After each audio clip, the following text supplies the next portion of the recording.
तो दोस्तों ये हमारा क्लास 10 का चैप्टर नंबर 2 चल रहा है। ये पार्ट 3 है हमारा इंट्रोडक्शन सेशन का और ये हमारा पॉलिनोमियल चैप्टर है। इसमें हम लोग देखेंगे relationship between zeros and coefficient of a polynomial. इसमें हम सबसे पहले एक क्वाड्रेटिक इक्वेशन का पॉलिनोमियल लेंगे जो स्टैंडर्ड फॉर्म में हमारा ax² + bx + c के फॉर्म में लिखते हैं। ये हमारा स्टैंडर्ड फॉर्म होता है, standard form of quadratic polynomial, इसको नोट रखिएगा। तो अभी इसमें दो टर्म्स आते हैं कि sum of its zeros, product of its zeros. Zeros क्या है आपको बता दिया हूँ। तो दो जीरोस हैं, एक अल्फा, क्वाड्रेटिक इक्वेशन है, x की पावर 2 है तो कितने जीरोस होंगे आप कमेंट करके बताइए। x की पावर 2 है तो हमारे पास x की 2 जीरोस होंगे, x की 2 जीरोस होंगे, ठीक है। तो पहला जीरो हमने मान लिया अल्फा एंड दूसरा जीरो हमने मान लिया बीटा। तो वही कह रहा है कि sum of its zeros alpha plus beta is equals to -b/a होता है, -b/a होता है। अब -b/a क्या है, अल्फा और बीटा आप समझ गए कि x की वो दो जीरोस हैं। -b/a क्या है, ये है हमारा, जब स्टैंडर्ड को हम लोग देखते हैं ax² + bx + c, तो जो हमारा ये b है that is -b and a that is a। और प्रोडक्ट ऑफ इट्स जीरोस देखेंगे तो alpha into beta that is equals to c/a। c हमारा ये कांस्टेंट है और a हमारा ये कांस्टेंट है। इस पर हम लोग एक क्वेश्चन से करेंगे तो काफ़ी इजीली हम लोग समझ सकते हैं। एग्जांपल लेते हैं, एक अच्छा सा क्वेश्चन लेते हैं, x² + 7x + 10 is equals to 0। हम 7x को स्प्लिट करेंगे तो हमारा ये सॉल्व हो पाएगा। तो इसको स्प्लिट करने के लिए हम एक रफ वर्क करेंगे, इसको साइड में कर लिया करिएगा, रफ वर्क करेंगे।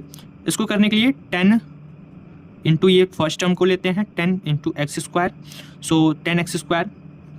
और अभी हम 10 का एलसीएम ले लेंगे, 2 5 एंड 5 1 जा, हमारे पास दो टर्म्स आ गए 2 एंड 5। इसको हम ले लेते हैं तो हमारे पास आ जाएंगे 2 इंटू 5 कर देते हैं तो हमारे पास 10x² आ जाएगा। 2 + 5 कर देंगे तो हमारे पास 7x आ जाएगा, ठीक है। इसी तरह से हमने इसको स्प्लिट किया हुआ है तो x² + 5x + 2x that is 5 + 2 7x, 5 2 = 10, 10x² that is equals to 0। तो यहाँ से हमने x को कॉमन ले लिया तो यहाँ पे बचा आपका x + 5। यहाँ से हमने 2 को कॉमन ले लिया तो ये बचा x + 5 that is equals to 0। अभी हमने इसको लिख लिया x + 2 x + 5 is equals to 0। मैंने बोला था कि ये क्वाड्रेटिक इक्वेशन है तो इसके x की वैल्यूज जो आएंगी 2 आएंगी। तो यहाँ पे x + 2 इज इक्वल्स टू 0 कर देंगे तो x की वैल्यू +2 इधर जाएगी तो x की वैल्यू -2 आ जाएगी। x + 5 को 0 कर देंगे तो x की वैल्यू -5 आ जाएगी, क्योंकि इधर 5 जाएगा, प्लस का 5 है तो दूसरी साइड जाएगा तो -5 हो जाएगा। तो एक अल्फा की वैल्यू हमारे पास -2 आ गई, बीटा की वैल्यू मेरे पास -5 आ गई। तो इसको वेरीफाई करके देख लेते हैं। ये बोल रहा था कि sum of its zeros alpha plus beta is equal to -b/a और product of its zeros alpha into beta is equal to c/a।